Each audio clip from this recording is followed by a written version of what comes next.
So, incest. It's a small word. But incest, you see, when you go about,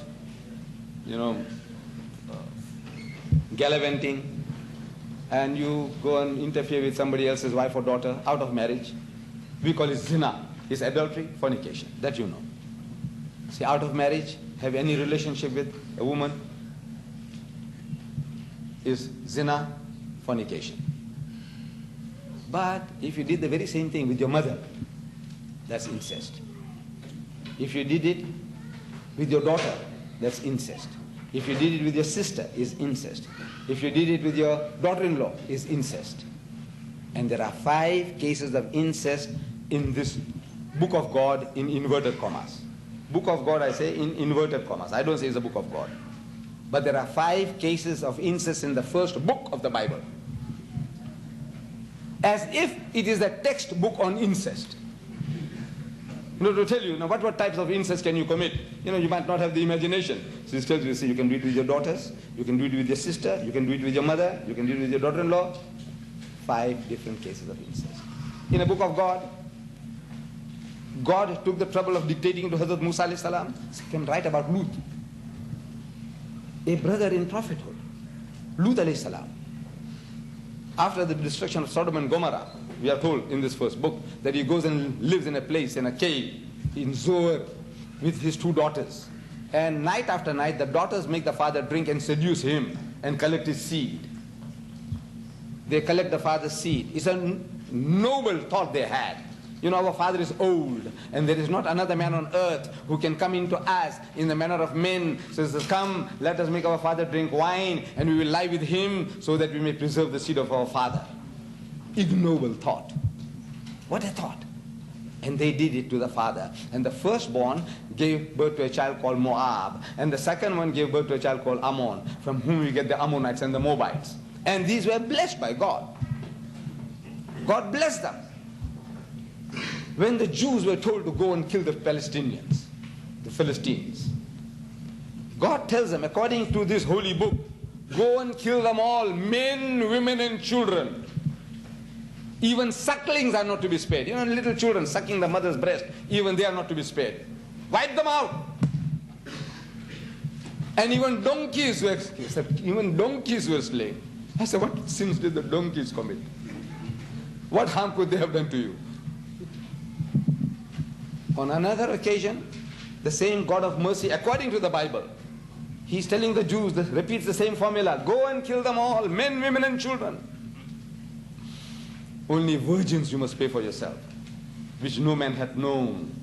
And they got for themselves, out of the Palestinian woman, 32,000 virgins, which no man had known. And out of that, 32 was for the Lord, God, his share. Can you imagine God having a share in your virgins?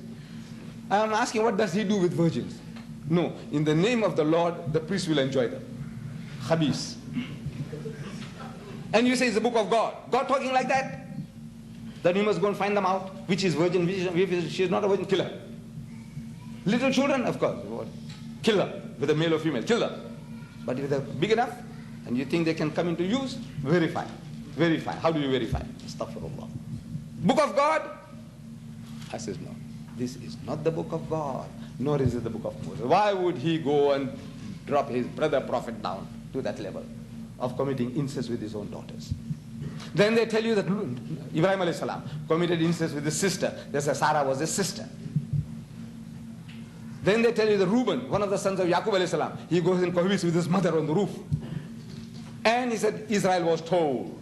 People told him, he said, look, your son was enjoying his mother on the roof. And he didn't even say oof. He didn't even say ah. He didn't even say poof. Nothing, not one word from him. Imagine. As he was very happy to hear the news. Then Judah, the father of the Jewish race, from whom we get the word Judea, from whom we get the word Judaism, Huda, Yahuda, Yahudi, Judah. He goes and cohabits with his daughter-in-law by the roadside. He's going to Timnah to share his sheep, and he sees this woman sitting by the wayside, and he thinks she's a prostitute, a harlot. So he comes up to her and he says, allow me to I'm only reading the Holy Bible. He says, allow me to come in unto thee. This is classical King James English, which, you know, no, King James English. This, our Jimmy Swaggart, he takes oath by this. This is the best Bible that there is, and I'm quoting from there, his Bible, King James Version. It says, allow me to come in unto thee. So she says, what will thou give me? He said, I'll give you a kid from the flock, a goat kid. So what guarantee that thou will give it? Because after you enjoy and you're gone, maybe I never see you again. He said, what guarantee do you want? He said, your signet, means your ring and your bracelet. Maybe they used to wear those things those days. And your staff, you know, the rod of Moses, Asa. So the old man gave it to her, and he cohabited with his daughter-in-law and made her pregnant, and she bore twins. And these twins, Phares and Zara, are the great-grandfathers of Jesus Christ in the Holy Bible. First chapter of Matthew, first book of the New Testament, chapter 1, verse 1, it begins, this is the genealogy of Jesus Christ, the son of Abraham, the son of David. And Abraham begat Isaac, and Isaac begat Jacob. And Jacob begat Judas and his brethren. And Judas begat Phares and Zara of Tamar.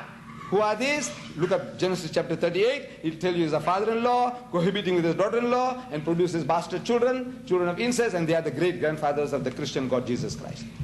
A man who had no genealogy, they go and give him a genealogy, 2 genealogies. Between the 2, they give him 66 fathers and grandfathers. A man who had no father, they give him 66 fathers and grandfathers. And God is not one of them. Can you imagine? He is the son of God, but he's not there in either genealogy. My son is here at the back. Imagine me dictating to you his genealogy. And I give to him, you know, from memory, 66 fathers and grandfathers. But I'm not one of them.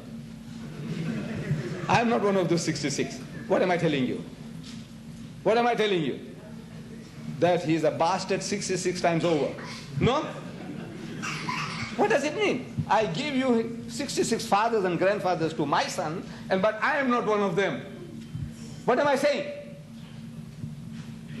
A man who had no father, they give him 66. And out of the 66, there are 6 bastards and begetters of bastards, according to their own records. In the book of God, is this the book of God? I says, you know, I can go endlessly. The New Testament.